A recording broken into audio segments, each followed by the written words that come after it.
पाकिस्तान में अफराती ज़र की शरह 5 दहाइयों की बुलंदतरीन सतह पर पहुंच गई और महंगाई ने 47 साल का रिकॉर्ड तोड़ दिया। जुलाई तक जनवरी औसत अफराती ज़र 25.40% रही। वफाकी इदारा शुमारियात के मुताबिक गुज़िश्ता माली साल के इसी अरसा में औसत अफराती ज़र 10.26% रही।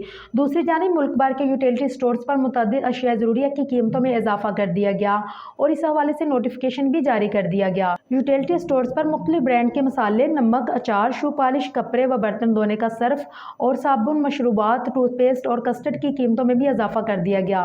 नोटिफिकेशन के मुताबिक यूटिलिटी स्टोर पर टूथपेस्ट की कीमत में 20 रुपये, टॉयलेट क्लीनर्स की कीमत में 17 रुपये, जूतों की पॉलिश 35 रुपये और केचप 30 रुपये तक महंगा कर दिया गया।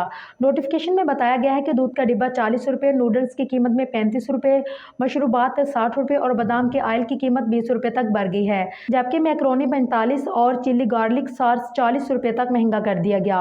नोटिफिकेशन के मुताबिक बिरयानी मसाला 10 रुपये, अचार की कीमत में 87 रुपये, नमक 20 रुपये और निम्को की कीमत में 5 रुपये तक इजाफा कर दिया गया, जबकि फ्रूट जैम 45 रुपये, क्रीम 40 रुपये और बॉडी लोशन 80 रुपये तक महंगा हो गया। काबिल अजीज साबिक वजीर खजाना सेनेटर शौकत तरीन ने कहा है कि आइन पाकिस्तान असम्बली की तहलील के 90 दिन के अंदर इंतखाबात का मुतालबा करता है। कोई अगर मगर नहीं चलेगी।